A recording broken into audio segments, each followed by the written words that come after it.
वो ये है कि जैसे ही मैंने यहाँ पर इस ऑब्जेक्ट को डिफाइन करके इंटर किया ना, उसी टाइम पे ये चीज आ गई।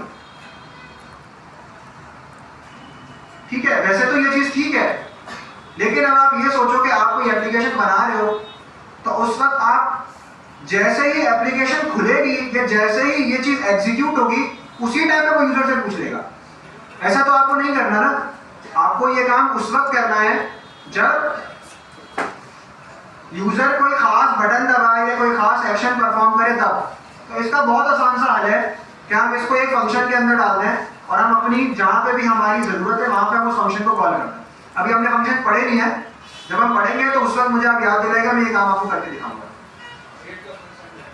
नहीं, वेट का फंक्शन नहीं लगा, सेट टाइम ऑफ यूज करते हैं बगैर जरूरत के। Create a variable that can hold a string value color. This variable containing a string value color can now be used for reference a property between my car.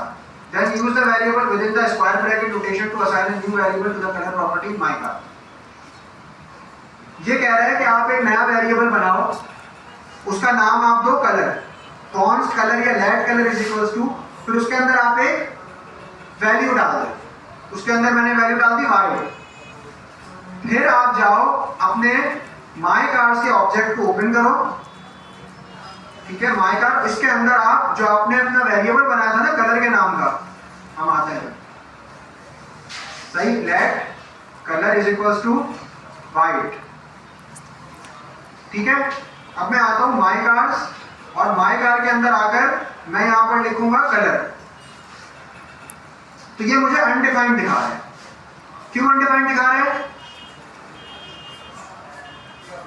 नहीं, इसलिए दिखा रहा है क्योंकि माई कार के अंदर जो कलर है वो ब्लैक है। तो इसने क्या करा है, ये कह रहा है व्हाइट जो तुम्हारी प्रॉपर्टी है ना कलर की, उसको ढूंढो। तो वो चीज तो नहीं है। ये बात क्लियर है? यहां पे हम इसको नहीं देख रहे, स्कोप नहीं देख रहे, यहां पर हम फाइंड देख रहे हैं। ये वही डायनेमिक प्रॉपर्टी जिसका मैंने कहा था कि आपको मुश्किल होगी ढूंढने में। यहां पर हम क्या कर रहे हैं, देखो माई कार डॉट कलर लिख रहे हैं, सही है। तो ये हमें बता रहा है कि इस कार की प्रॉपर्टी है। ठीक है, यही चीज अगर मैं ऐसे करूं, माई कार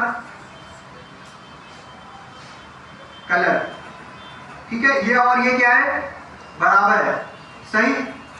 अब अगर मुझे ब्लैक चाहिए तो मुझे क्या देना पड़ेगा, कलर की की को देना पड़ेगा, क्योंकि इस की ही तो ये वैल्यू है ना। तो मैं की बताऊंगा कि मुझे इसकी, ये की तुम दो, इसकी वैल्यू मुझे चाहिए, तो ये देगा। यही काम यहां पर भी हो रहा है, यही काम यहां पर भी हो रहा है। लेकिन अगर मैं एक नया वेरिएबल बना रहा हूं, let colour is equals to white, सही, और मैं ये काम यहां पर कर रहा हूं, माई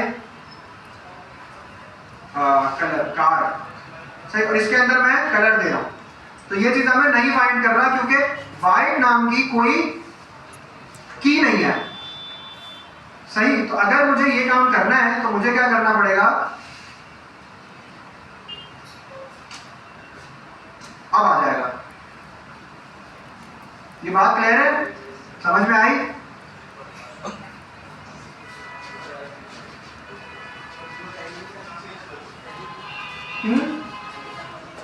हाँ, वैल्यू और की सेम हो सकती है। की का काम, फंक्शन अलग अलग है दोनों के, दोनों की यूज केस और फंक्शनैलिटी अलग अलग है, नाम दोनों का सेम भी हो सकता है, सही। तो अभी के लिए आसान ये है आप लोगों के लिए कि आप लोग डॉट के साथ काम करें, माई कार डॉट करके यूज करें। ठीक है, ब्रैकेट्स को अभी फिलहाल ना छेड़ें, जरूरत भी नहीं पड़ेगी।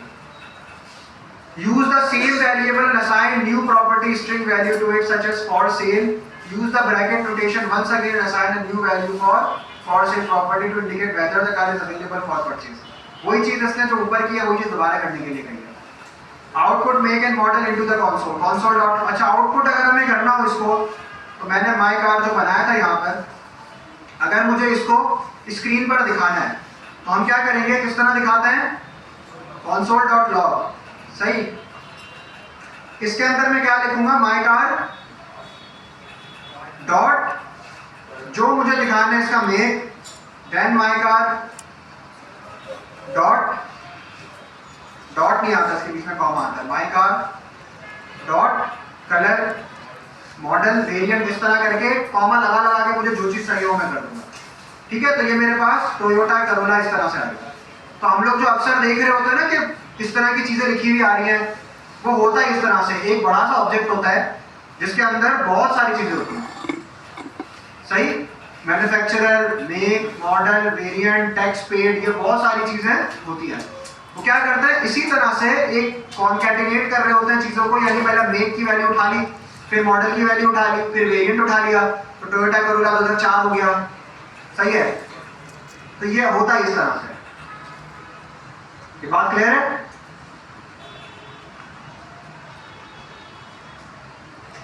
Working with objects and arrays, अभी हमने ऑब्जेक्ट भी पढ़ लिया और इससे पहले हम एरेज भी पढ़ चुके हैं।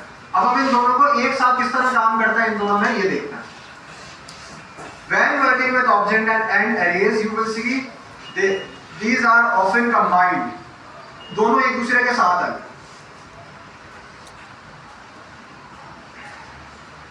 We will deal with combining objects and arrays and also objects inside objects.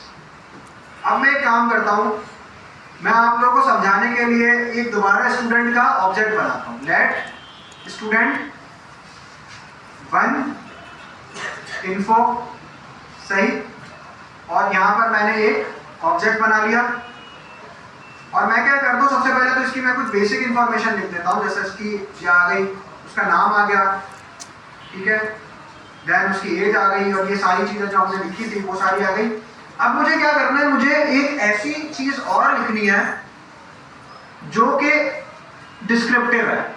जैसे यूजर की इन्फो डिस्क्रिप्टिव है ना, उसका यूजर का स्टूडेंट का नाम है, उसकी एज है, वैसे ही फॉर एग्जांपल मुझे लिखना है उसके एजुकेशनल बैकग्राउंड के बारे में, कि उसने मैट्रिक कहाँ से करा, उसने इंटर कहाँ से करा, उसने ग्रेजुएशन कहाँ से करी, उसकी मैट्रिक की परसेंटेज क्या थी, इंटर की क्या थी, ये क्या थी, ये सारी चीजें। सही, तो मैं क्या कर सकता हूँ, ये डिस्क्रिप्टिव है, तो मैं क्या कर सकता हूँ, मैं यहाँ पर एक की बना सकता हूँ एजुकेशन या एजुकेशनल बैकग्राउंड इस तरह, और मैं एक और ऑब्जेक्ट खोल सकता हूँ। ठीक है, अब मैंने एक और ऑब्जेक्ट खोल दिया, तो जो ऑब्जेक्ट का काम होता है वो ऑब्जेक्ट की फंक्शनलिटी तो वैसी रहेगी। तो अब इसका यहां पर मैं आता हूं, यहां पर मैं लिखता हूं इसका स्कूल, किस स्कूल से पढ़ा है इसने, स्कूल नेम, सही, तो उसकी स्कूल का जो भी नाम होगा वो आ जाएगा। फिर ग्रेड्स इन मैट्रिकुलेशन, सही, यहां पर उसका जो ग्रेड है वो आ जाएगा। देन इसी तरह से मैं उसका जो है वो कॉलेज नेम लिख लूंगा। ठीक है, ये बात समझ आ रही है? तो मैं क्या कर सकता हूं, इसके अंदर और नेस्टेड भी जा सकता हूं, एजुकेशन बैकग्राउंड के अंदर मैं और नेस्टेड भी जा सकता हूं। मुझे उसकी स्कूल या उसकी मैट्रिक से रिलेटेड इंफॉर्मेशन चाहिए, तो मैं यहाँ पर एक की बना सकता हूँ मैट्रिकुलेशन, और इसको खोल दिया मैंने इस तरह से, एक और ऑब्जेक्ट बना दिया।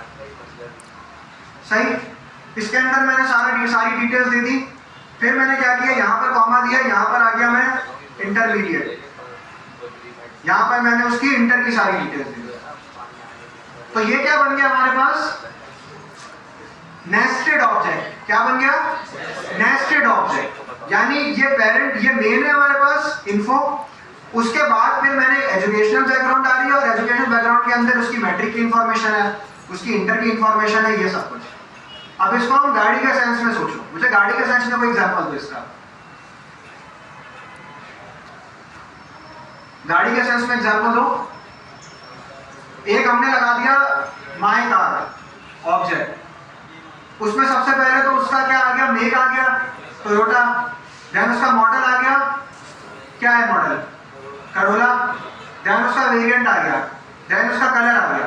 ठीक है, इसके बाद मैंने एक ऑब्जेक्ट खोला, उस ऑब्जेक्ट के अंदर मैंने लिखा प्रीवियस ओनर्स, उसके से पिछले ओनर कौन है, वो तो एक ही आ गई ना, इज ऑटोमेटिक फॉल्स, पूरी मैनुअल हो गई। सही है, अब क्या हुआ, मैंने इससे पहले लिख दिया इसके ओनर्स का एक नया ऑब्जेक्ट बनाया और उस ऑब्जेक्ट को खोल दिया। फिर मैंने क्या किया, उस ओनर के जो मैंने थे ना उसका नाम वो लिख दिया, owner name 1, owner name 2, owner name 3, सही, इस तरह कर दिया मैंने।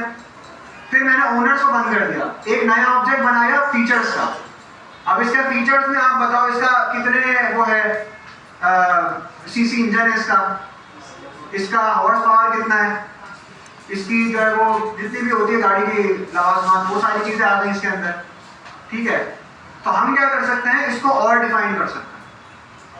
अभी मैंने यहाँ पे आपको एक बात कही कि हमने ओनर का एक ऑब्जेक्ट बनाया।